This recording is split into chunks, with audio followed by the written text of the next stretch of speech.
ये जीवन प्रकृति का है, जन्म प्रकृति का है, मृत्यु प्रकृति का है। ना जन्म हमारे हाथ में है, ना मृत्यु हमारे हाथ में है, लेकिन जीवन हमारे हाथ में है। जिस चीज पर मैं चर्चा कर रहा हूं, ये जीवन हम सबके हाथ में है। जन्म हाथ में नहीं है, मृत्यु भी हाथ में नहीं है, लेकिन जीवन हाथ में है कि हम इसको कैसे जी सकते हैं। ये जीवन हम सबके ऊपर छोड़ा गया है कि इसको कैसे बेहतर बना सकें, ये आप जानिए। जन्म का मालिक आप नहीं है, मृत्यु का मालिक भी आप नहीं है, पर जन्म और मृत्यु के बीच में जो कालखंड है, जो समय है, जिसको हम जीवन कहते हैं, उसका मालिक आपको बनाया गया, हमें बनाया गया।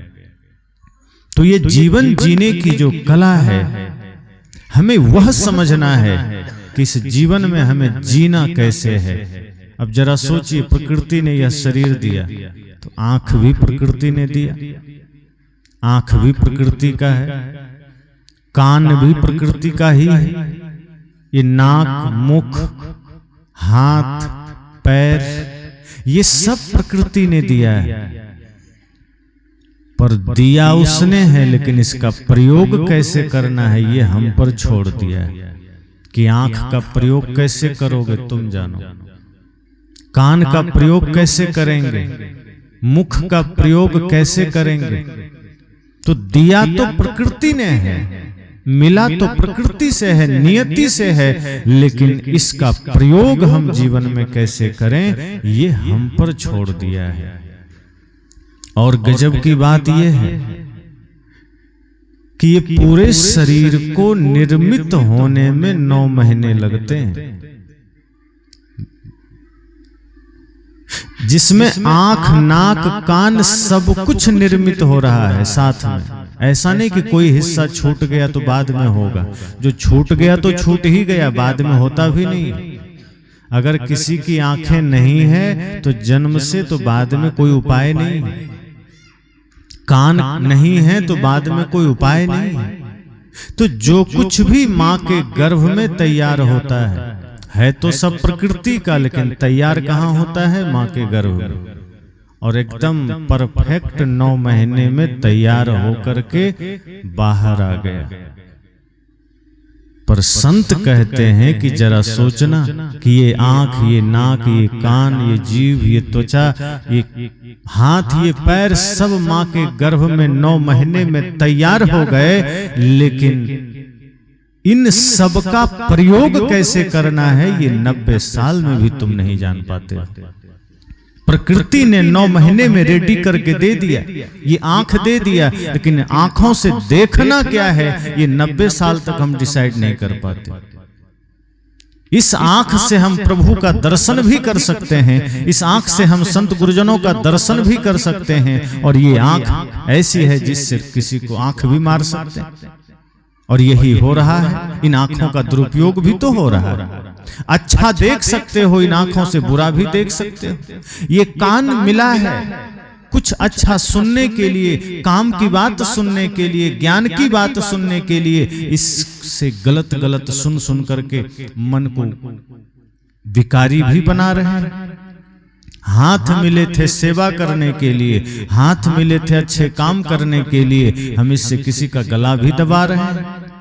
पैर मिला था तीर्थ यात्रा के लिए, मंदिर जाने के लिए, सत्संग जाने के लिए, कुछ बढ़िया काम करने के लिए, और इसी पैर से आदमी मदिरा ले जा रहा है, इसी पैर से आदमी जुआ के अड्डे पर जा रहा है। संत कहते हैं प्रकृति ने तुम्हें 9 महीने में तैयार करके धरती पर भेज दिया, पर 90 साल हो जाने के बाद भी तुम जीवन को जी नहीं पाते। उम्र गुजरते चले जाते हैं, इन आंखों का प्रयोग पता नहीं। उम्र गुजरते चला गया, इन हाथों का प्रयोग पता नहीं। ये हाथ हम कहाँ प्रयोग करें, ये पैर हम कहाँ प्रयोग करें, जुबान कैसे प्रयोग करें। मुख से 2 काम है, बोलना भी है, खाना भी है।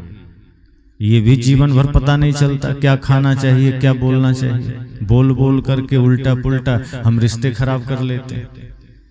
कहते ना कि महाभारत हो गया सिर्फ द्रौपदी के एक शब्द पर के अंधे का अंधा होता है। एक शब्द उससे भूल से निकल गई, वो शब्द महाभारत करा दिया। और भी कारण रहे होंगे, पर मूल में तो यही माना जाता है कि एक गलत शब्द रिश्ते को बिगाड़ देते हैं, परिवार को तोड़ देते हैं, घर संसार को तोड़ देते हैं, पड़ोसी पड़ोसी के बीच खाई पैदा कर देते हैं। संत कहते हैं जरा विचारना, जीवन कितना अनमोल है, जीवन कितना कीमती है। एक एक चीजें आपको फ्री का मिली है, ये आँख नाक कान सब फ्री में मिला है, प्रकृति ने दिया है, इसका सदुपयोग करना है। पैसे देकर थोड़े मिले हैं, फ्री में मिल गया, लेकिन हम इसका कितना दुरुपयोग करते हैं। जुबान से जो आया मन में बोल दिए। पारिवारिक रिश्ते बिगड़ते हैं जुबान के कारण, पारिवारिक रिश्ते बिगड़ रहे हैं हमारी वाणी के कारण। संत कहते हैं जुबान मिला है, इसका प्रयोग करना जान लो। आंखें मिली है फ्री में, इससे बढ़िया देखना जान लो। कान मिले हैं फ्री में, अच्छा सुनना जान लो। और ये पैर भी फ्री में मिले हैं, अच्छी यात्रा करना जान लो। इन पैरों से कभी गलत जगह चलकर मत जाना। दोष पैर का नहीं होगा, पैर तो साधन है। आपको प्रकृति ने दे दिया कि लो भाई हम तुमको दे दिए, कुछ करना है कुछ अच्छा, तो शरीर दे दिया। जैसे कोई आदमी गाड़ी से कहीं गलत जगह चला जाए तो गाड़ी का दोष होगा कि जाने वाले का? तो गाड़ी तो साधन है, वो तो मिला हमें इसलिए है कि हम कहीं जा सकें। अब कोई गाड़ी लिया, अच्छा जगह ना जा करके वो गलत जगह चला जाए तो गाड़ी का दोष नहीं, जाने वाले का दोष है। और सजा गाड़ी को नहीं मिलेगी, जाने वाले को मिलेगी। गाड़ी को तो इतना ही है कि चलो आपने उसका प्रयोग कर लिया। इसी तरह से शरीर हमको प्रकृति ने दिया, और संत गुरुजन कहते हैं कि मेरे भाई ये शरीर साधारण नहीं है, बहुत कीमती है, प्रकृति ने दे दिया। ये मत सोचना कि इसको कहीं भी गंवा देंगे, कहीं भी लगा देंगे, कुछ भी कर देंगे, कहीं भी चले जाएंगे, कुछ भी बोल देंगे, कुछ भी खा लेंगे, फिर ये शरीर का कोई मतलब नहीं रहेगा। फिर यही शरीर आपके लिए नरक बना देगा। क्योंकि यह शरीर अगर आपके जीवन के लिए स्वर्ग बना सकता है, तो यही शरीर आपके जीवन के लिए नरक तैयार कर सकता है, अगर इसका दुरुपयोग हो गया। जैसे हथियार है ना, अगर हथियार देश की रक्षा में उपयोग हो तो वो वरदान बन जाता है, और वही हथियार देश के अंदर प्रयोग होने लगे तब अभिशाप बन जाता है। हथियार अगर सेना के जवान के हाथ में है तो देश की सुरक्षा उससे होती है, और वही हथियार आतंकवादी के हाथ में हो तो जगह जगह लोगों की हत्या होती है। हथियार वही है, गलत हाथ में पड़ गया, गलत प्रयोग हो गया तो मानवता के लिए अभिशाप बन गया।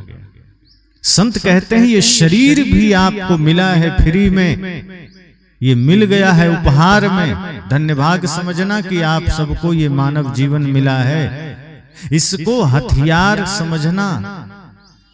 सत्संग के द्वारा इस शरीर से क्या करना है ये जानना है, इस शरीर का कैसे प्रयोग करना है यह जानना है, ये शरीर में जो इंद्रियां हैं इसका प्रयोग कैसे करना है यह जानना है। अगर सही तरीके से प्रयोग नहीं किया तो जैसे सीढ़ी, घरों में सीढ़ी है तो जिस सीढ़ी से आप छत पर जा सकते हैं उसी सीढ़ी से छत से नीचे भी आ सकते हैं। जाने के लिए अलग और आने के लिए अलग सीढ़ी की आवश्यकता तो नहीं है। इसी शरीर से अगर स्वर्ग तक जा सकते हैं, मुक्ति तक जा सकते हैं, और दुरुपयोग किया तो इसी शरीर से रौरव नरक में भी जा सकते हैं, भयंकर से भयंकर नरक में। तो संत कहते हैं जीवन जीने की कला यह है कि सूत्र को समझिए कि प्रकृति ने जीवन दिया, 9 महीना में माँ के गर्भ में यह शरीर तैयार हुआ, और तैयार होकर जब बाहर आया तब अब आपकी जिम्मेदारी है, अब आपका दायित्व है कि इसका सदुपयोग करना है। हालांकि जब इस धरती पर जन्म होता है किसी भी शिशु का, किसी भी इंसान का जन्म शिशु रूप में होता है, बालक रूप में, वो डायरेक्ट बड़ा होकर तो नहीं आता है, पहले शिशु रूप में आता है। वो समय बड़ा महत्वपूर्ण होता है, क्योंकि उस समय इस जीवन का कोई दोष उसमें नहीं होता है। पूर्व का कुछ संस्कार भले लेकर आ गया हो तो आ गया हो। अब पहले हम सब क्या थे, कहाँ थे, कौन जानता है। पहला क्या संस्कार बना, पहले हमने क्या किया है, हिंसा की है कि अहिंसा की है, पूजा की है कि पाखंड किया है, तो पिछले जन्म का भी संस्कार होगा। लेकिन जब बच्चा गर्भ से बाहर आता है तो पूर्व का जो संस्कार है वो दबा हुआ रहता है, और यहाँ जो नया संस्कार है वो अभी बना नहीं है। तो न उसमें चोरी की आदत है, न उसमें कपट है, न उसमें नशा करने की आदत है, न झूठ बोलने की आदत है। तो शिशु रूप में आया है, बड़ा पवित्र है उस समय, इसलिए हम उसको भगवान का रूप कह देते हैं कि बच्चे तो भगवान के रूप होते हैं। झूठ बोलने की आदत है उसमें, उसकी आंखों में सौम्यता है, करुणा है, प्रेम है। और जैसे जैसे बड़ा होते गया, जैसे जैसे उम्र बढ़ती गई तो झूठ सीख गया, फिर धीरे धीरे कपट सीख गया, फिर धीरे धीरे हिंसा सीख गया, फिर नशा सीख गया, फिर गलत भोजन सीख गया, और धीरे धीरे सारे विकारों से उसका जीवन रंग गया, और बड़ा होकर के फिर वही शरीर का दुरुपयोग करने लगा। तो प्रकृति ने जो जीवन दिया है वो है तो बड़ा सुंदर। अब देखो बच्चे का जब दांत आने लगते हैं तो एकदम चमकते हैं मोती की तरह। बचपन से कोई गुटखा खाते खाते माँ के गर्भ से आया है कि नहीं? गर्भ से ही गुटखा की आदत हो, तंबाकू की आदत हो, बीड़ी की आदत हो।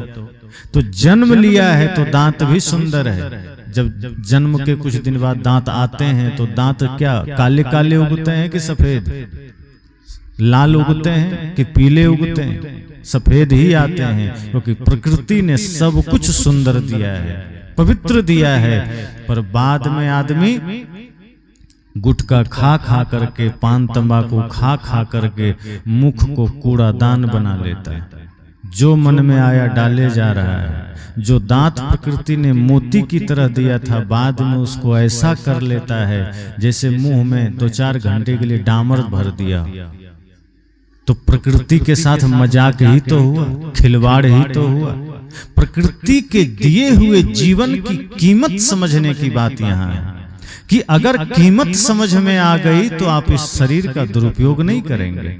अगर इस शरीर का मोल महत्व समझ में आ गया तो इस शरीर का दुरुपयोग नहीं करेंगे। क्योंकि मैंने कहा कि शरीर निर्मित तो हो गया 9 महीने में, लेकिन इसका सदुपयोग कैसे करना है ये हम जान नहीं पाते हैं। बच्चा 3 साल होते होते कुछ न कुछ बोलने लग जाता है, तो 3 साल में वो बोलना तो सीख जाता है, पर 30 साल, 50 साल, 60 साल का हो जाता है, क्या बोलना है ये नहीं सीख पाता है, कैसे बोलना है ये नहीं सीख पाता है। कुछ भी बोलना तो सीख जाता है, मामा, दादा, नाना, नानी, लेकिन सही बोलना है, सटीक बोलना है, सत्य बोलना है, मीठा बोलना है, यह उम्र गुजर जाती है, आदमी नहीं सीख पाता। सदगुरु तो कहते हैं ऐसी वाणी बोलिए मन का आपा खोए, औरन को शीतल करे आपहु शीतल हो। कि वाणी तो ऐसी बोलिए कि आप भी शीतल हो जाएं और दूसरे भी शीतल हो जाएं। ऐसा नहीं है कि आप जब कठोर बोलते हैं तो सामने वाले को ही चोट लगती है। आप झूठ बोलते हैं तो सामने वाला ही पीड़ित होता है क्या? सदगुरु कहते हैं जैसे आग हाथ में लेकर आप दूसरे पर फेंकिए तो जैसे दूसरा आदमी जलेगा उससे पहले आप भी जलते हैं, लेकिन अहंकार आपको प्रभावित होने नहीं देता है, वो पर्दा का काम करता है। अहंकार कहता है नहीं नहीं हम तो ठीक है। तो अहंकार हमें हमारी बुराइयों पर पर्दा डालने का काम करता है, हमारी कमियों पर पर्दा डालने का काम करता है। और संत कहते हैं कि नहीं, होश में आ जाओ, क्योंकि ये जीवन बहुत कीमती है, थोड़ा है, ये तो सत्य है। कब कहाँ किसका बिछुड़ना किससे हो जाए कोई नहीं जानता, क्योंकि हमारे हाथ में सिर्फ जीवन है, मृत्यु नहीं है। हमारे हाथ में जन्म भी नहीं है। तो जो हाथ में है हमें तो सिर्फ उस पर काम करना है, हमें तो जीवन को देखना है। हमें ये नहीं देखना कि आगे क्या होगा, पीछे क्या हो गया। जन्म मिल गया, होश में आ जाइए। अगर होश में आने लायक उम्र हो गई है, होश में आ जाना है। क्या अच्छा है क्या बुरा है सोच करके जीवन को बेहतर बना लेना है। इन आंखों का सदुपयोग कर लेना है, पैरों का सदुपयोग कर लेना है, जुबान का सदुपयोग कर लेना है। अगर दुरुपयोग किए तो नरक तैयार है। तो जीवन का अर्थ यह है कि सबसे पहले तो ये कीमती है, इसके एक एक पल को, एक एक समय को हमें संभालना है। हम तो न जाने कितना समय ऐसे ही गंवा देते हैं, कितना टाइम हमारा निकल जाता है। कई लोग, अब तो पान ठेला कम दिखता है गांव में, पहले के समय में पान ठेले अक्सर गांव के दाएं बाएं कहीं न कहीं मिलते थे, तो 5-10 आदमी वहां जरूर खड़े होते थे, पान खा रहे होते थे। जब उनसे पूछा जाता था क्या कर रहे हो, तो कहते हैं कुछ नहीं, ऐसे ही टाइम पास कर रहे हैं। संत कहते हैं क्या इतना समय तुम्हारे पास है कि तुम टाइम पास कर रहे हो? अब तो मोबाइल का जमाना आ गया, बात मोबाइल का भी करूंगा, लेकिन जब पहले अखबार का जमाना था तो सुबह अखबार घर में आ जाता, लोग अखबार पढ़ते, फिर देखते कि अब कोई काम नहीं है, 2 घंटे बाद फिर उसी अखबार को उठाकर पढ़ते, फिर कुछ इधर उधर किए, फिर 12 बजे उसी अखबार को पढ़ते, फिर दोपहर में उसी अखबार को, फिर शाम को उसी अखबार को। कोई पूछता क्या कर रहे हो? अरे कुछ नहीं, कोई काम नहीं, टाइम पास कर रहे हैं। वही अखबार को 8 बार पढ़ रहे हैं, पान ठेले पर खड़ा होकर के गप्पे मार रहे हैं, क्या तो टाइम पास कर रहे हैं।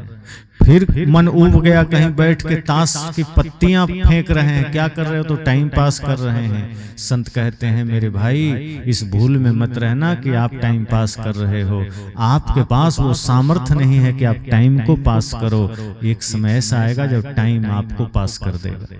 इसलिए इस गलतफहमी में मत रहना कि हम टाइम पास कर रहे हैं। जीवन कीमती है, कुछ समय निकालिए, कुछ वक्त निकालिए धर्म के लिए, कुछ समय निकालिए मीठे वचन के लिए, बढ़िया सोच के लिए, चिंतन के लिए, परमार्थ के लिए।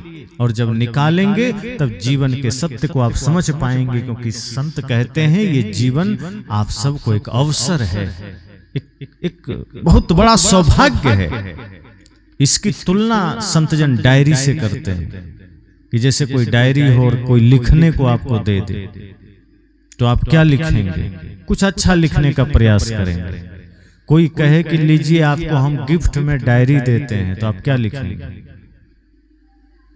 उसमें चेष्टा तो यही करेंगे कि कुछ बढ़िया शब्द लिखें, सुविचार लिखें, कुछ अच्छे कोटेशन लिखें, दोहे चौपाई लिखें, दिनचर्या लिखें। तो यही समझ लीजिए कि प्रकृति ने भी हम सबको ये शरीर दिया है, ये जीवन दिया है, इसमें 3 पन्ना है। जीवन जीने की कला को हम कैसे और बढ़िया से जान सकें, उसके लिए जीवन की इस डायरी को समझना पड़ेगा। तो प्रकृति ने जो जीवन दिया है इसमें भी 3 पन्ना है। पहला पन्ना जन्म का, और दूसरा पन्ना जीवन का, और तीसरा पन्ना मृत्यु का। अब 3 ही पन्ना है। हम और आप जो डायरी बनाते हैं, भौतिक जगत में जो डायरियां बनती है, उसमें तो 100 पन्ने, 200, 500, 1000 पन्ने तक की डायरियां बनती है। लोग उसको लिख डालते हैं, पर संत क्या कह रहे हैं कि मात्र 3 पन्ने की डायरी आपको मिली है। और गजब की बात यह है कि पहला पन्ना प्रकृति ने खुद लिख दिया है, और लास्ट वाला भी लिख के दे दिया है। हम लोग को एक ही पन्ना लिखना है। सोचिए, जन्म का पन्ना भी प्रकृति ने लिख के भेजा है। हम लोग तय करते हैं कि हम जन्म कहाँ लेंगे, हमारे हाथ में है। प्रकृति के हाथ में है कि आप जन्म कहाँ लेंगे। आप कुछ नहीं कर सकते। काला गोरा कैसा होंगे ये आप तय नहीं करेंगे। अभी हम कुछ नहीं कर सकते कि हम कहाँ जन्म लेंगे, किस घर में जन्म लेंगे, धनी के घर जन्म लेंगे कि गरीब के घर जन्म लेंगे, भारत में ही जन्म लेंगे। हमारे हाथ में है कोई उपाय? क्या पता अगला जन्म पाकिस्तान में हो जाए, तो इस जन्म में हम सब भारत माता की जय कर रहे हैं और अगला जन्म में जाके भारत को गाली देने लगे। कुछ पता ठिकाना है कि हम भारत में ही जन्म लेंगे? अब पिछले जन्म में हम लोग हो सकता है पाकिस्तान में रहे हैं, अब वहां से भारत को खूब गाली दिए होंगे, राम को गाली दिए होंगे, हिंदू को गाली दिए होंगे, सनातन धर्म को गाली दिए होंगे। ये जन्म मिल गया भारत में, अब पाकिस्तान को गाली दे रहे हैं। तो जन्म हाथ में है, नहीं है जन्म हाथ में, ये प्रकृति के द्वारा निहित है, तय है कि आपका जन्म आपसे पूछ कर नहीं होगा, ये प्रकृति तय करेगी कि आप कहां जन्म लेंगे। तो संत क्या कहते हैं कि पहला पन्ना प्रकृति ने लिख दिया है, जन्म कहां होगा।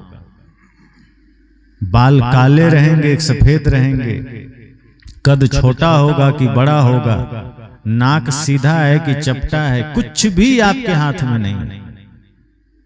संत कहते हैं फिर गुरूर क्यों कर रहे हो, जिस जीवन का आप मालिक ही नहीं है, आपको सिर्फ किराए के लिए मिला है। मालिक हैं हम सब अपने जीवन का। कह सकते हैं कि हम अपने शरीर का मालिक हैं, लोग तो कहता है मैं अपना मन का मालिक हूं। मन का मालिक है नहीं, हो सकते हैं, पर शरीर का मालिक तो हो भी नहीं सकते। संत कहते हैं मन का तो मालिक बना जा सकता है, और सच तो यह है कि सिर्फ मन का ही मालिक बना जा सकता है, क्योंकि वो आपके अधीन हो सकता है, पर तन का कोई मालिक नहीं बन सकता।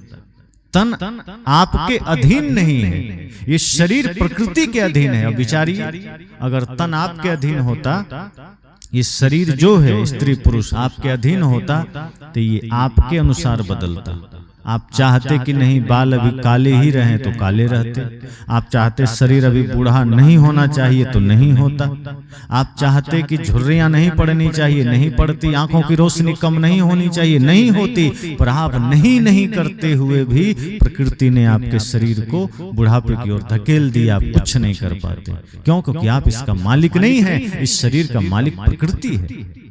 इस शरीर का मालिक अगर आप होते तो इसमें परिवर्तन ही नहीं होने देते। आप चाहते कि नहीं लंबे समय तक हमको जवान ही रहना है, जो जिसका मालिक होगा उसी का हुक्म चलेगा ना।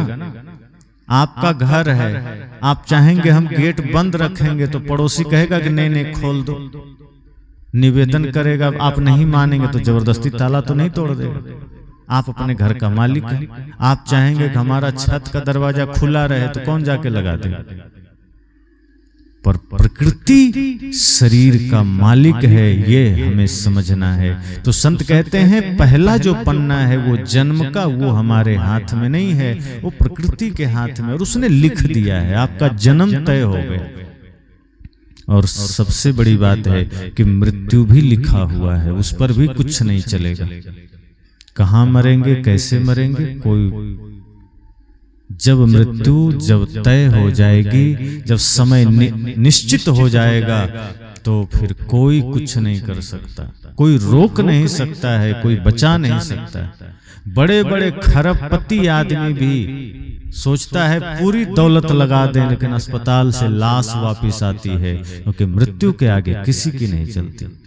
गरीब सोचता है पैसा होता तो बच जाते, अब बड़े बड़े अमीर बड़े बड़े अस्पताल से मर कर आते हैं, तब क्या हो गया, पैसा तो था उसके पास। और आप देखना बड़े बड़े सेलिब्रिटी जिनको हम अभिनेता कहते हैं, जो पैसे वाले हैं, बड़े बड़े नेता जो पैसे वाले हैं, बड़े बड़े उद्योगपति जो पैसे वाले हैं, अगर एक बार बुढ़ापे में अस्पताल चले गए तो निश्चित है कि वो अस्पताल से फिर मर कर आते हैं। तो पैसा तो था, बचा क्यों नहीं लिए? पैसा बचा लेगा मौत से। संत कहते नहीं, मृत्यु पर भी आपका अधिकार नहीं है, मृत्यु पर भी आपका वश नहीं है, क्योंकि उस पन्ने को भी प्रकृति ने पहले ही लिख दिया है। अब बचा जीवन का पन्ना, जो हमें और आपको लिखना है, और वहीं हम गलत लिख डालते हैं। एक पन्ना जीवन का मिला है, उसको भी हम कुछ से कबाड़ लिख करके धर देते हैं। एक आदमी ने हमसे कहा कि महाराज जी भाग्य हमारा कौन लिखता है, बहुत दुख है हमारे जीवन में, पता नहीं भगवान ने क्रोध में लिख दिया है कि क्या किया है, हमारा भाग्य इतना गंदा क्यों है। एक आदमी ने पूछा, और मैं जानता हूं कि उस एक आदमी के मन में उठा हुआ सवाल यहाँ सबके मन में होगा कि हमारे भाग्य में भी तो पीड़ा है। कौन ऐसा कह सकते हैं कि मेरा भाग्य एकदम सबसे बढ़िया है और मैं एकदम खुश हूं, अब मुझे कुछ नहीं चाहिए, सब कुछ ठीक है। और जो ऐसा कह दे और सच में ऐसा है, सदगुरु कहते हैं फिर उसने जीवन का पन्ना बढ़िया से लिख लिया है। फिर समझ लेना वो जीत लिया है, फिर समझ लेना वो काल पर विजय पा लिया है, फिर समझ लेना वो मृत्यु पर विजय पा लिया है। और यही तो सदगुरु कहते हैं कि यही तो करना है। लेकिन ज्यादातर लोग निराश हैं, हताश हैं कि हमारे भाग्य में न जाने क्या है। जब देखो तब दुख, लगता है अब सुख आने वाला है, लगता है अब सब बढ़िया होने वाला है, और तब पता चलता है अचानक दुख आ गया, तब पता चलता है अचानक असफलता आ गई। लगता है अब बिजनेस में सफल होने वाले हैं, अब एग्जाम में सफल होने वाले हैं, अब नौकरी के लिए सफल होने वाले हैं, और जैसे ही लगता है अब तो हो ही जाएंगे, तभी असफलता द्वार पर आ जाती। तो महाराज जी बताएं कि भाग्य कौन लिखता है। मैंने कहा ना कि एक हमारा जीवन का पन्ना है जो हमें लिखना है। अब बात भाग्य की है, तो ज्यादातर लोग यह मानते हैं कि कोई बाहर विधाता बैठे हैं ऊपर, वही हमारा भाग्य लिखते हैं। विधाता मतलब भगवान है ना, विधाता का अर्थ हुआ भगवान, कि बाहर कोई भगवान बैठे हैं जो हमारा भाग्य लिखते हैं। अब इस पर सोचिए जरा, भगवान को आपसे या दुनिया वालों से कोई दुश्मनी थोड़े है कि वो आपके भाग्य में दुख लिख देंगे, कोई पीड़ा है उनको। आपने भगवान का क्या चोरी कर लिया कि उनको कुछ धोखा दे दिया? कुछ भी तो नहीं, क्यों दुख लिख देंगे? भगवान के साथ आपने कोई झगड़ा भी नहीं कर लिया, उनका जमीन भी नहीं हड़प लिया कि भगवान आपके भाग्य में दुख लिख देंगे, पीड़ा लिख देंगे, अनाचार लिख देंगे, अशांति लिख देंगे। तो भाग्य में दुख आया कैसे और किसने लिखा? यह बात तो बिल्कुल भूल जाइए कि भगवान ने लिखा है, क्योंकि भगवान की जो महिमा है वो हम यह जानते हैं कि भगवान करुणामय हैं, भगवान दयालु हैं, सर्वशक्तिमान हैं, तारनहार हैं। अगर भगवान करुणामय हैं तो करुणा में गलत लिखा जाएगा कि अच्छा। अगर आप माता पिता हैं और आपके 4-5 बच्चे बच्चियां हैं और आपको यह अधिकार दे दिया जाए कि आपको अपने बेटे का भाग्य लिखना है, तो क्या लिखेंगे? कि मेरा बेटा मैट्रिक में फेल हो जाए, कि मेरा बेटे को नौकरी कभी ना लगे, मेरे बेटे को शादी ना हो, मेरा बेटा बीमार हो जाए, कि मेरे बेटा गाड़ी कभी खरीद ना पाए। ये सब लिखेंगे? सोचेंगे भी नहीं। आप तो लिखेंगे मेरा बेटा दुनिया का सबसे धर्मात्मा और समृद्ध आदमी हो, मेरा बेटा सारा सोना चांदी का खजाना लेके बैठे। भारत ही नहीं, अमेरिका, फ्रांस, रूस, जापान में भी मेरे बेटे का एक एक घर हो। और इतना ही नहीं, आपको यह अधिकार दे दिया जाए तो आप ये भी लिखेंगे कि चांद पर भी पहला जमीन मेरे बेटे का हो। ये आप लिखेंगे क्योंकि आप माता पिता हैं। तो भगवान को भी तो आप कहते हैं कि माता पिता हैं, फिर वो दुख, दरिद्रता, पीड़ा, हिंसा, बलात्कार कैसे लिख दिए?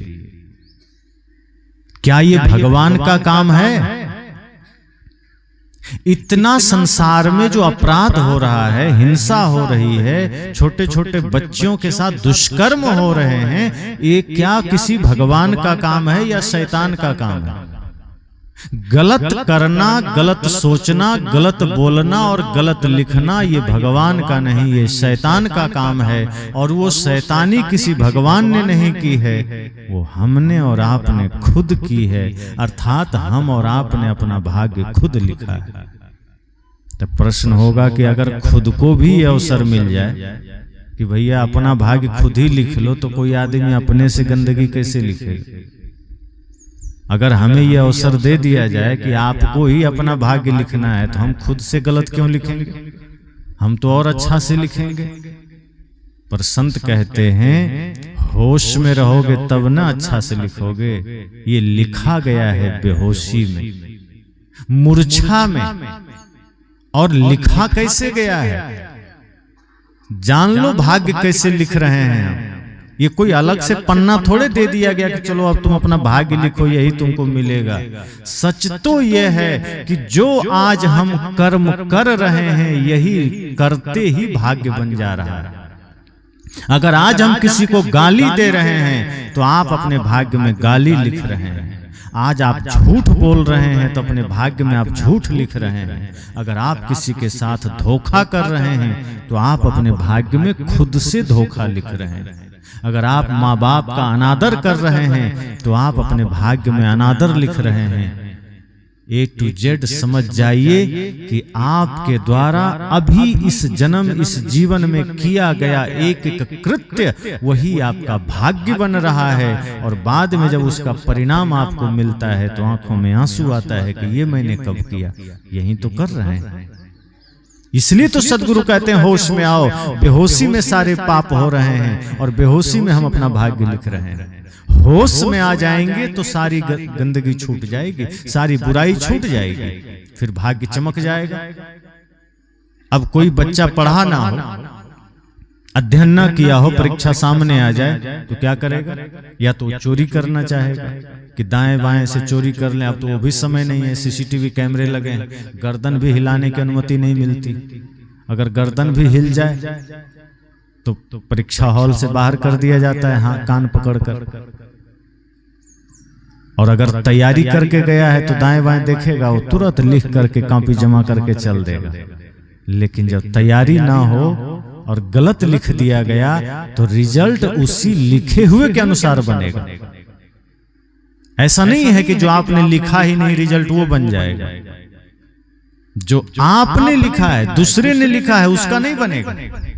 आपके माता पिता प्रोफेसर हैं, कोई बात नहीं, वो काम नहीं आएगा। वहां आपने क्या लिखा है, आपके माता पिता वैज्ञानिक हैं, ये भी काम नहीं आएगा। आपके माता पिता प्रधानमंत्री भी हैं, काम नहीं आएगा। हाँ, मास्टर घूसखोर होगा तो आ जाएगा, पर अगर मास्टर ईमानदार है तो आपके माता पिता राष्ट्रपति हों, प्रधानमंत्री हों, चाहे कुछ भी कोई पद पर हों, वो आपका कोई काम नहीं आएगा। जो उसने लिखा है, जो उसने एग्जाम दिया है, वही रिजल्ट उसको अगली कक्षा में ले जाएगा।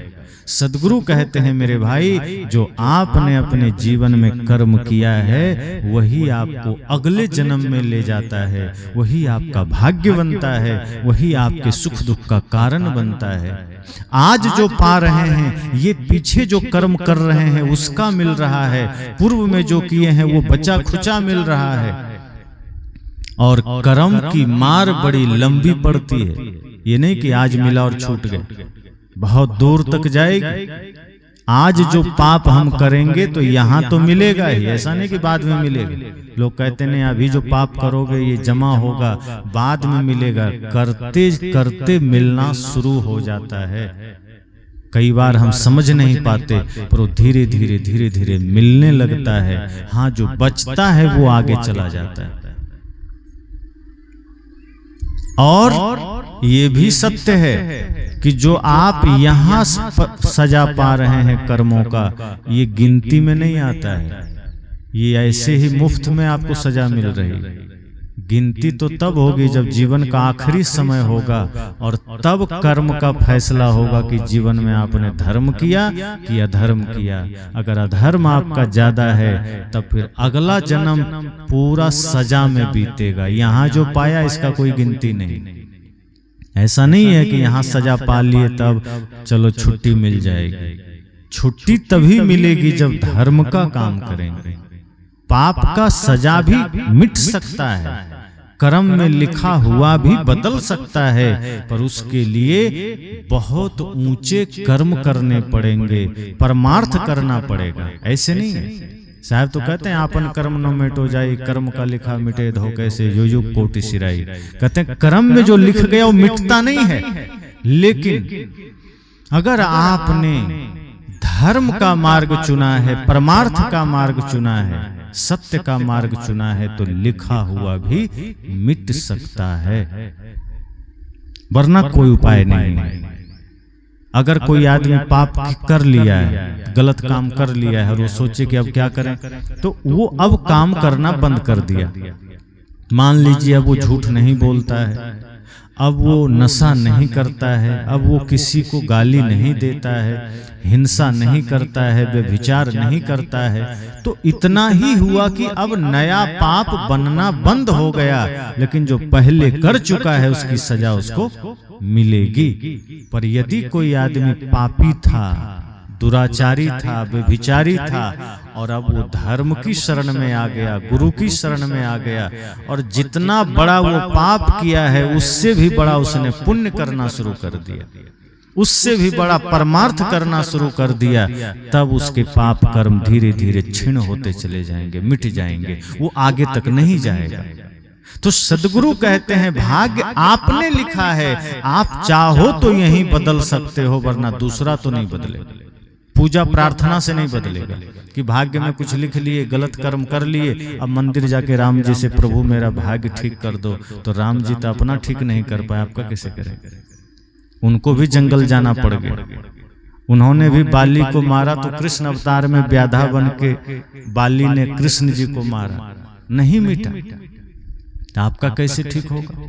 अपने पिताजी के पास ना रह सके उस काल में जब पिताजी की मृत्यु हो रही थी, राम जी ने दिखाया कि मुझे भले ही तुम भगवान समझो, पर कर्म की मार तो हमें भी सहनी पड़ती है। अगर कर्म से छूटना है तो निष्काम हो जाना ही एकमात्र रास्ता है। साधारण धर्मात्मा बन के तो पाप कर्म नहीं मिट सकता, उसके लिए तो पूर्ण रूप से निर्विकार मन चाहिए, उसके लिए तो पूर्ण गहरा ध्यान चिंतन चाहिए। कैसा? जैसा कि वाल्मीकि जी ने किया था। रत्नाकर कितने बड़े डाकू थे, पर जब वो वाल्मीकि बन गए तो सारा पाप छूट गया और वो वाल्मीकि ब्रह्म ऋषि हो गए। अगर नहीं छूटता तो वो ऋषि बन पाते। इसका मतलब अगर आदमी चाहे तो इसी जन्म में अपने सारे पाप धो सकता है, आदमी चाहे तो अपना भाग्य बदल सकता है, आदमी चाहे तो अपने जीवन को मुक्त कर सकता है। तो व्यक्ति ने कहा कि जीवन हमें मिला है, लेकिन भाग्य में दुख है, पीड़ा है, समस्या है, क्या करें? मैंने कहा भाग्य में जो कुछ भी है ये भगवान ने नहीं दिया है, आपने ही कभी बेहोशी में लिखा है। और आज पुनः ये जीवन आपको मिला है, आज पुनः ये अवसर मिला है। अब इसमें गलत मत लिख देना, अब इसमें चोरी हिंसा नशा मत लिख देना, वरना यही आगे रिजल्ट में मिलेगा। तो फिर रोगे कि क्या करें, भगवान ने लिख दिया। गुरु की भक्ति भी किए तो ठीक नहीं हुआ। अरे गुरु की भक्ति करने मात्र से ठीक थोड़े होगा, गुरु के बताए हुए मार्ग पर चलने से ठीक होगा। गुरु की भक्ति करने का मतलब क्या है? चित्र लगा लिए, अगरबत्ती घुमा दिए, गुरु की भक्ति है क्या?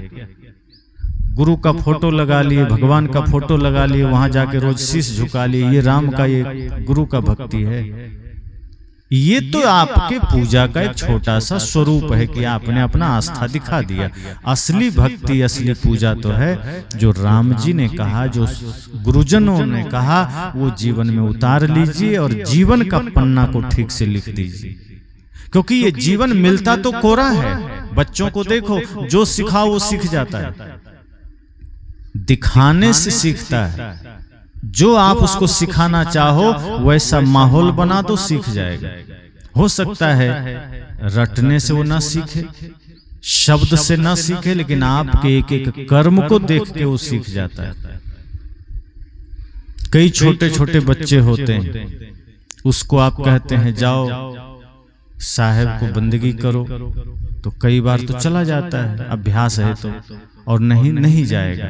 लेकिन जैसे ही आप जाकर बंदगी करते हैं, देख के वो खुद ही करने लगता है, क्योंकि उसका जो कैचिंग पावर है, पकड़ने की क्षमता है, वो बहुत तेज होती है। देखते ही उसको लगता है कि हमें भी ऐसा करना है, पर शब्दों से वो जल्दी नहीं सीखता है।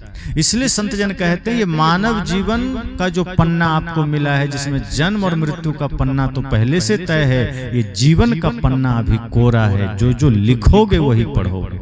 अगर आज आपने इस पन्ने पर गाली लिखा है तो बाद में गीत सुनने को नहीं मिलेगा।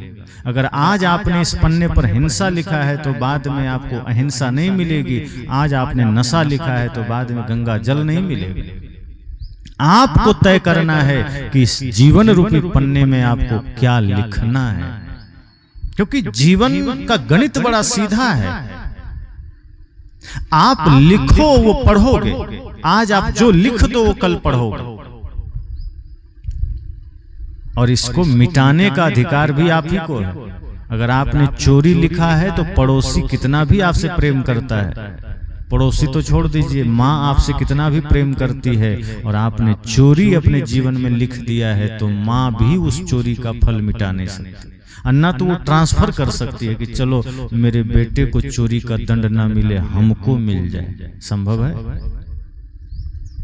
तो जब बाहर का कर्म का दंड नहीं आपको ट्रांसफर हो सकता है, तो फिर किस भूल में है कि चलो गलती हम कहीं करेंगे, क्षमा कहीं मांग लेंगे, किसी से मांग लेंगे, मंदिर जाके मांग लेंगे। संत कहते हैं जीवन अवसर है और ये बीच का पन्ना है, इसको लिखिए बढ़िया से, एक एक कर्म को सुधारिए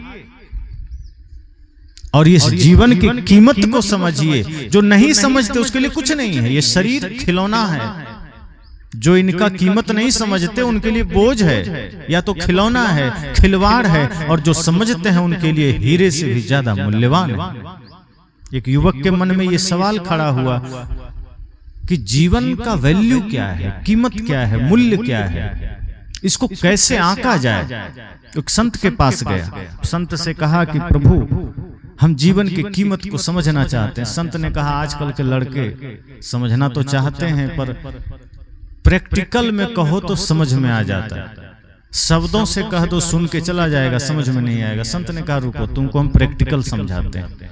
तो संत ने अपने झोले से कीमती पत्थर निकाला, कहा ले जाओ। कहा इसको क्या करना है, मैं तो कुछ पूछने आया था। संत ने कहा ठीक है, तुमने जो पूछा है उसका उत्तर हम बाद में दे देंगे, पहले मेरा एक काम कर दो। तो युवक ने सोचा लगता है संत थोड़ा स्वार्थी हैं, पहले अपना काम करा रहे हैं, फिर बाद में बताएंगे। कहा बताइए क्या करना है। कहा ये कीमती पत्थर है चमकता हुआ मेरी नजर में, पर तुम इसको क्या मानते हो तुम जानो, पर तुम्हें इसको लेकर के बाजार जाना है और इसकी कीमत पता करके आना है, कई जगह पता करना। कहा ठीक है, तो 5 मिनट का काम है। वो पत्थर लिया, सबसे पहले सब्जी दुकान मिल गया, उसने सब्जी वाले को दिया। कहा भैया जरा इसका कीमत बताना। उल्टा पलटा करे, पत्थर तो बड़ा चमकदार लग रहा है और एकदम सॉलिड भी है, अच्छा है, देखने में बड़ा प्यारा है। कहा इसकी कीमत क्या है? क्या है, मेरे किसी काम का नहीं है, मैं ऐसे ही क्या करूंगा। कहा तो आपके नजर में इसकी कोई कीमत? का हाँ इतना कर सकता हूं कि अभी तक मैं साधारण पत्थर से सब्जियां तौलता था, ये थोड़ा देखने में अच्छा लग रहा है, अगर तुम दे दोगे तो मैं इससे सब्जी तौल सकता हूं। कहा बदले में क्या दोगे?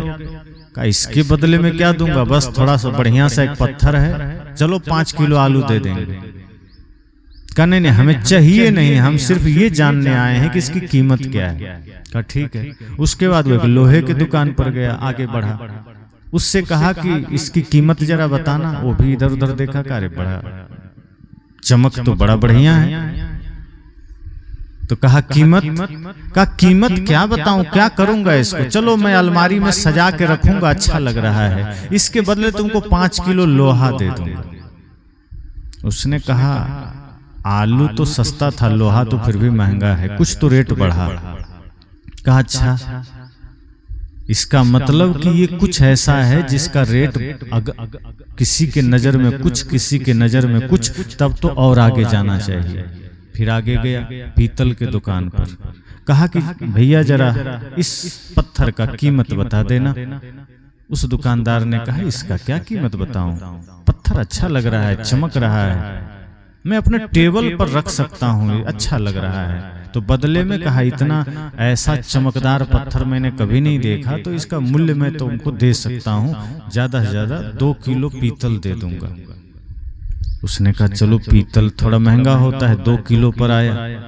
उसके आगे बढ़ा, चांदी के दुकान में गया, वहां उसने कहा कि इसका जरा कीमत बताना। तो चांदी वाले थोड़ा सा आभूषणों के जानकार तो होते ही हैं, उसे लगा कि जरूर कोई तो धातु है, जो थोड़ा कीमती है, साधारण तो नहीं लग रहा है। अब तक जितने पत्थर देखे हैं उससे तो विशेष है ये, उससे तो ठीक है। उसने कहा इसके बदले मैं तुमको 2 किलो चांदी दे सकता हूं, मुझे दे दो। उसने कहा चांदी 2 किलो दे सकता है, मतलब कुछ तो इसने समझा इसको। कहा नहीं, हम देंगे नहीं, हमें और अभी इसको पता करना है। आगे सोने की दुकान थी, वहां गया तो जो सुनार था, सोने का जो दुकानदार था, उसे लगा कि कुछ तो अद्भुत धातु है ये। अब तक मेरे पास नीलम है, पन्ना है, पोखराज है, सारे धातु हैं, लेकिन उसमें से ये विशेष लग रहा है, कुछ तो ये लगता है अद्भुत है। उसने कहा देखो इसका मैं 1 किलो सोना दे सकता हूं। कहा 1 किलो सोना दे सकता है, मतलब ये कुछ तो विशेष है, इसको भी नहीं, हमको सिर्फ कीमत जानना है। कहा नहीं दूंगा नहीं, चलो ठीक है मैंने जान लिया। अब आगे गया, हीरे के दुकान पर जौहरी बैठा था, टेबल पर रख दिया, कहा जरा बताना इसकी कीमत। जौहरी ने हाथ में लिया, इधर उधर देखा, कहा इसकी कीमत, और मैं तो क्या इस पूरे नगर में तुम्हें इसकी कीमत कोई नहीं बता सकता। कहा है क्या ये? कहा ये अनमोल हीरा है और इसकी कीमत इतनी है कि ये पूरा नगर बेच के भी पैसा चुकाऊं तो ना चुक पाएगा, इतना कीमत है इसका, ये अनमोल है। मैं सशरीर पूरा नगर सहित तुमको समर्पित हो जाऊं, फिर भी मोल ना चुका सकूंगा। तुम चाहो तो दे दो, जो कहोगे उतना दे देंगे, मैं इसका कीमत तय नहीं करूंगा। तुम बोलो तुम्हें कितना देना है, तुम जो कहो कीमत तुम बताओ, क्योंकि हमें पता है कि ये ऐसा है जिसकी कोई कीमत नहीं है, दिव्य है, अनमोल है।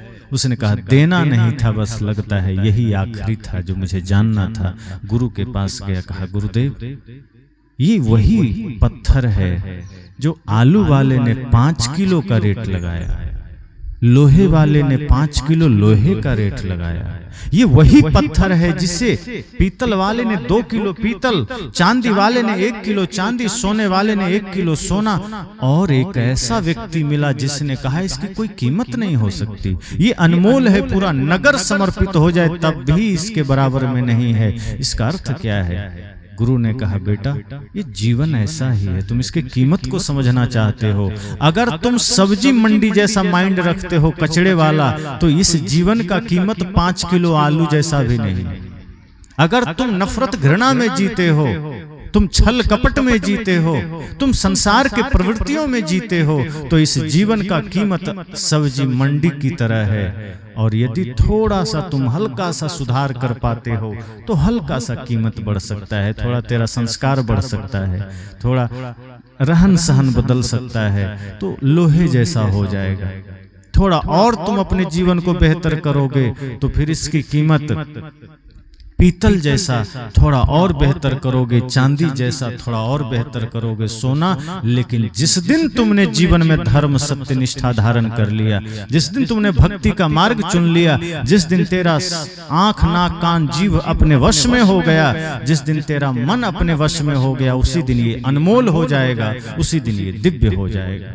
इसलिए कीमत तुम तय करोगे, ये कोई दूसरा तय नहीं करेगा। तुम ये मत पूछो किसी से कि इस जीवन का क्या कीमत है। अरे दूसरे के नजर में तो कुछ नहीं है, कौड़ी भी नहीं है तुम्हारा जीवन। इस जीवन का कीमत तुम्हें तय करना है, इस जीवन को कीमती तुम्हें बनाना है, इस जीवन को मूल्यवान तुम्हें बनाना है। तुम चाहो तो शराब पीकर पूरी उम्र निकाल दो, तुम चाहो तो नफरत कर कर के पूरी उम्र निकाल दो, तुम चाहे तो एक साड़ी और एक धोती के लिए लड़ लड़ कर पूरी जिंदगी निकाल दो, तुम चाहे तो जमीन का विवाद करके पूरा जीवन निकाल दो, तुम चाहे तो घर मकान दुकान में पूरा जीवन निकाल दो, और तुम चाहो तो प्रेम की गंगा बहा करके इस जीवन को भगवान जैसा बना दो। ये तुम पर तय करता है, तुम्हारी सोच पर निर्भर करता है। और एक बात और कि जो व्यक्ति जीवन के रहस्य को समझ लेता है वो इसको गॉड भगवान बना लेता है, जो नहीं समझता है तब सदगुरु कबीर ने कहा है ना कि भगवान की तरफ जाना नहीं है, भगवान ही हो जाना है। सदगुरु कबीर ने इस जीवन को भगवान कहा है कि आप सब भगवान हो सकते हैं, संभावना है, लेकिन होने का मार्ग क्या है? होने का मार्ग है जीवन जीने की कला। अगर जीवन को सही ढंग से जिया, सत्य हिंसा के साथ जिया, एक दूसरे के साथ प्रेम के साथ जिया, तो ये जीवन क्या बन सकता है? गॉड। स्पेलिंग क्या है? GOD, मतलब भगवान बन सकता है। लेकिन यदि इसका ठीक उल्टा किया तब गॉड का उल्टा क्या होता है? DOG।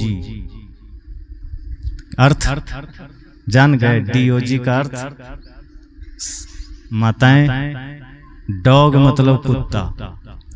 सीधा जिएंगे GOD, भगवान बन सकते हैं। उल्टा जिएंगे DOG, कुत्ता। कुत्ता तो फिर भी बेहतर है, बेचारा वफादारी में जीता है, स्वामी भक्ति में जीता है। मैंने कल कहा था उसको आप थोड़ा सा भोजन दे दो, आपके लिए वो जान गंवा देगा। आदमी का जीवन तो उससे भी बदतर हो जाता है। सदगुरु कहते हैं चाहो तो जीवन को प्रभु बना सकते हो, अपने जीवन को प्रभुता से सुसज्जित कर सकते हो, और चाहो तो अपने जीवन में पशुता भर सकते हो। पशुता मतलब जहां कचरा भरा हो, जहां चिंतन में कचरा हो, जहां सोच में बुराई हो, गंदगी हो, और सारी समस्या फिर यहीं से आती है।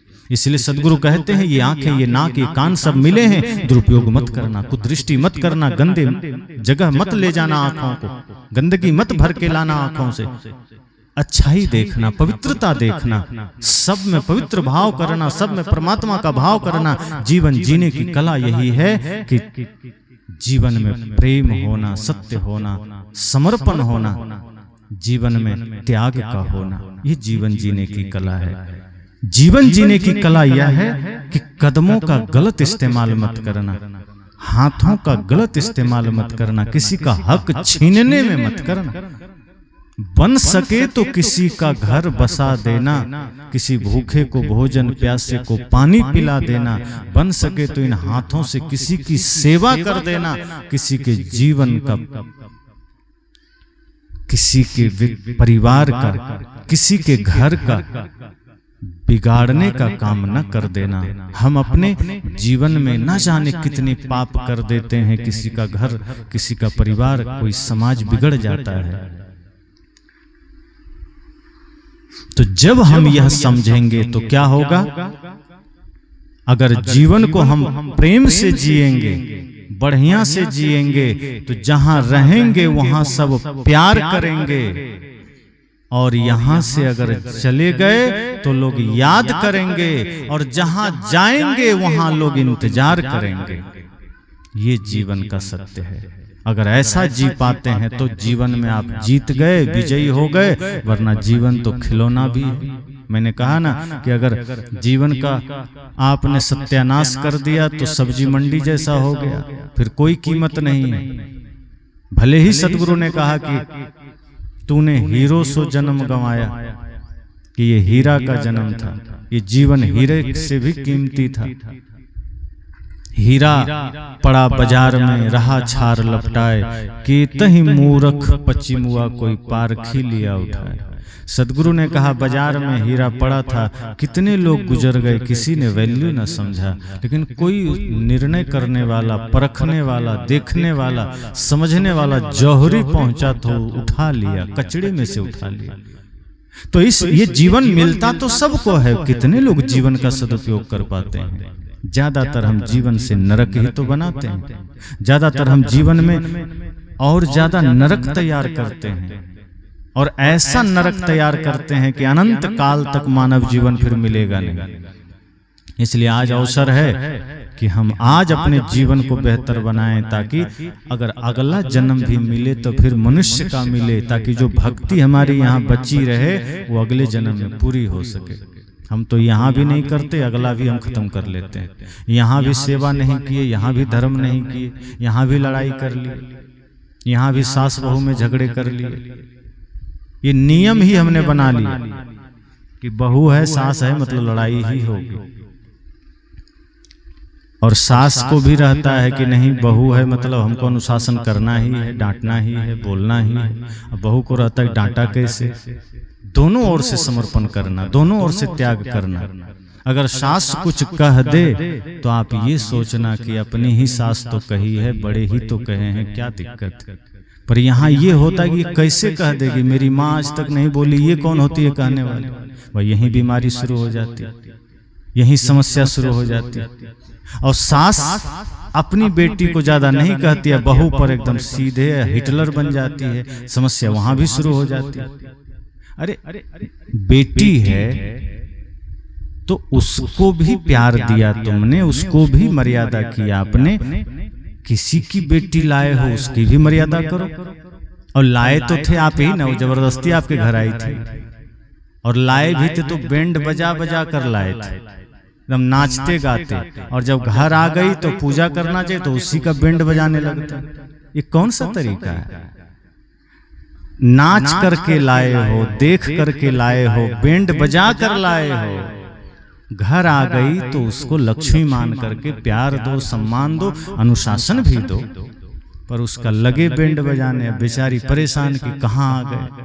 फिर धीरे धीरे वो भी उल्टा सीख जाती है, फिर वो भी आपके साथ बुरा करने लगती है। संत कहते हैं नहीं, दोनों में प्रेम रखना। बहू ये समझना कि यही मेरी माँ है, और सास ये समझना कि यही मेरी बेटी है, तब जीवन में सब कुछ सही रहेगा। और सत्संग सुन के जाओ तो जो बहुएं हैं वो जाने के बाद रात में सास माँ का चरण जरूर दबा देना। आज तो चरण नहीं दबाते, गला दबा देते। तो चाबी चाहिए तो गला दबाने से नहीं मिलेगा, चाबी चाहिए तो चरण दबाना, क्योंकि यही सेवा आपको घर का मालकिन बनाएगी।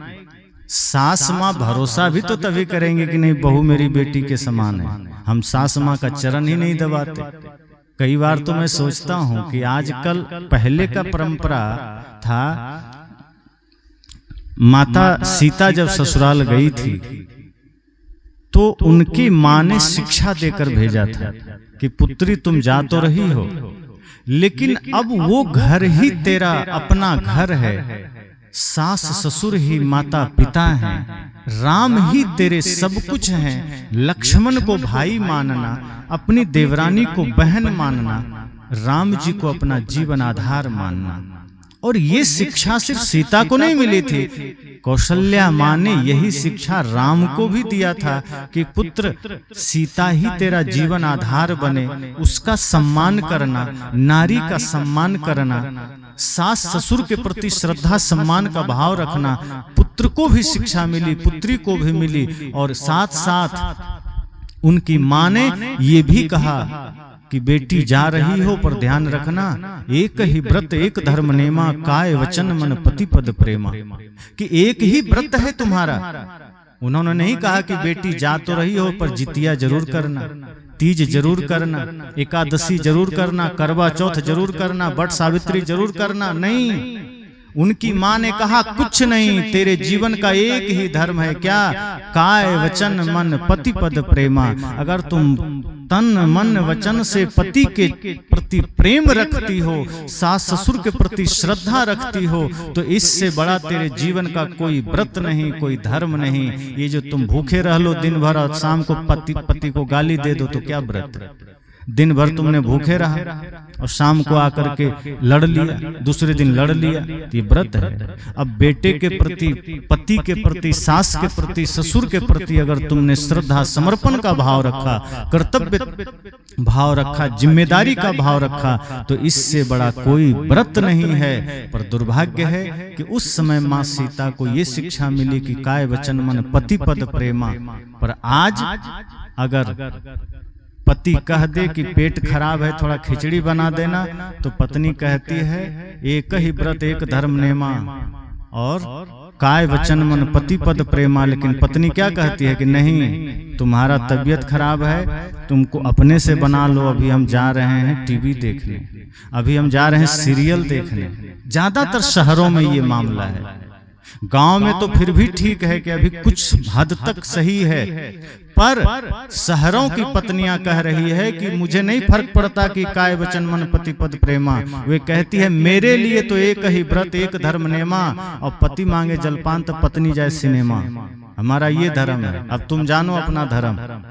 तो उस वक्त तो माता सीता ने ये जाना, माता पार्वती ने ये जाना। पार्वती की पूजा करने वाले बहुत लोग यहाँ बैठे होंगे, पर उनका देखना कि शिव जी के प्रति उनका धर्म, उनका व्रत, उनका नियम क्या क्या है, हम उसको पालन नहीं करते। तो मैं ये कहूंगा कि सत्संग से इतना जरूर करना कि आज से आप अपने सास माँ के चरण जरूर दबाना, रात में जाना चरण जरूर दबाना।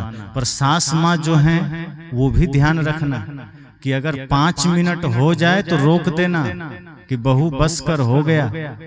ये मत सोचना कि पहली बार आई है तो दबाए जाए। अगर कहीं ऐसा सोच लिया तो अगले दिन फिर बंद हो जाएगा, क्योंकि बहू सोचेगी कि सास माँ तो मना ही नहीं कर रही, आज ही पहली बार आई हूँ, हाथ भी दुखने लगा, मुझे भी सोना है, रील उल देख करके थोड़ा कुछ देखना है, ये तो टाइम ही खाए जा रही है। ये तो सास माँ कह ही नहीं रही कि बेटी बस कर, तो आप रोक देना 5 मिनट में। अगर नहीं रोकी तो क्या सोचेगी कि आज रोक नहीं रही है, चलो आज आई तो आई, अब कल से बंद, तो सेवा वहीं बंद हो जाएगी। इसलिए संत जन कहते हैं दोनों तरफ से त्याग जरूरी है। ये जीवन जीने की कला है। तो मैं थोड़ी सी चर्चा किया, पारिवारिक जीवन पर बहुत विस्तृत चर्चा हो सकती है। हम कहाँ कहाँ चूक करते हैं रिश्तों में, जो हमारा घर नरक बनता है। आज सास बहू के बीच तनाव है, पति पत्नी के बीच तनाव है, देवर भाभी के बीच तनाव है, देवरान जेठान के बीच तनाव है। एक दूसरे अलग अलग घर से आए हैं, लेकिन एक दूसरे में प्रेम का अभाव है। और उस माहौल में जब कोई संतान जन्म लेती है तो फिर वही संस्कारी नहीं हो पाती, उस पर भी उसका असर होता है। इसलिए संत जन कहते हैं घर को मंदिर बना के रखना, सब में देवी देवता का दर्शन करना, सास हो, ससुर हो, पति हो, देवर हो, भाभी हो, सबके प्रति श्रद्धा समन्वय का भाव रखना, प्रेम का। और यह होगा कैसे? जब हृदय निष्पाप होगा, निष्कपट होगा, निर्मल होगा। यही जीवन जीने की कला है कि जहां हृदय में प्रेम है, जहां हृदय निर्मल है, तो जीवन में फिर कोई तकलीफ नहीं होगी। फिर हर किसी के प्रति प्रेम का भाव होगा, फिर किसी से आपको ईर्ष्या नहीं होगी। अगर आपकी देवरानी है वो ज्यादा सुंदर है तो क्यों ईर्ष्या करना? बड़ी हैं वो ज्यादा प्रतिष्ठा पा रही हैं घर में तो क्यों ईर्ष्या करना? बल्कि ये जैसे आप 2 भाई हैं या आप घर में हैं, शादी नहीं हुई, आप 2-3 बहनें हैं, तो जरा सोचिए अगर बड़ी बहन का कहीं सम्मान हो तो छोटे का भी को भी गौरव होता है कि चलो हमारा भाई हमारी बहन को सम्मान मिला। पर यही बात जब शादी करके चले गए, देवरानी है, जेठानी है, अगर उनको सम्मान मिल गया तो पीड़ा होने लगती है कि इसको मिल गया, काहे को मिल गया, इसको नहीं मिलता, भले पड़ोसी को मिल जाता। ये भाव मन में चलते हैं। निर्मल जब मन होगा तब ये भाव नहीं चलेगा। तो मैंने कहा जीवन जीने की कला ये है कि आप जीवन में प्रेम को धारण करो। और ध्यान रखना, ये जन्म और मृत्यु के बीच में जो जीवन का पन्ना है वो हम और आपको लिख करके पूरा करना है। ना लिखो तो कुछ न कुछ गलतियां तो लिखा ही जाएगी। अच्छा लिखना पड़ता है, बुराई खुद लिखा जाता है। आप बुराई लिखते थोड़े हो, लिखना तो अच्छा पड़ता है, गंदगी तो खुद हो जाती है। आप यहाँ हॉल में झाड़ू ना मारो 1 महीना, गंदगी खुद हो जाएगी, गंदा थोड़े करना पड़ेगा। झाड़ू लगाना पड़ता है, सफाई करनी पड़ती है। आप खुद अपने शरीर को 1 महीना छोड़ दो बिना नहाए, आप देखो फिर ऐसे ऐसे करो तो इसमें से मिट्टी निकलना शुरू हो जाएगी। डाले थे क्या मिट्टी? डाले नहीं थे ना। इसी हॉल में, इसी शेड के नीचे आप 15 दिन झाड़ू ना लगाओ, पता चलेगा इतनी मोटी परत धूल की जम जाएगी, कचड़े आ जाएंगे। तो गंदगी के लिए मेहनत नहीं करना पड़ेगा। इस जीवन के पन्ने में गलत लिखना नहीं पड़ता, वो लिखा जाता है। लिखना तो सत्य पड़ता है, लिखना तो अच्छाई पड़ता है। इसलिए ध्यान रखना कि ये जीवन का पन्ना हम सबको मिला है और समय भी कम है। मैंने इतना तो कहा कि जन्म लिखा है, मृत्यु लिखा है, बीच में जीवन का पन्ना है और वो भी समय के अंदर है। कब छीन लेगा मौत, कब वापस ले लेगा कोई नहीं जानता, कब किससे कौन बिछुड़ जाएगा कोई नहीं जानता। इसलिए जीवन के पन्ने में प्रेम लिखना, इस जीवन के पन्ने में सत्य लिखना, ईमानदारी लिखना, इस जीवन के पन्ने में भक्ति लिखना, गुरु से भक्ति मांगना, तो अभी इसी शुभकामना के साथ वाणी को विराम।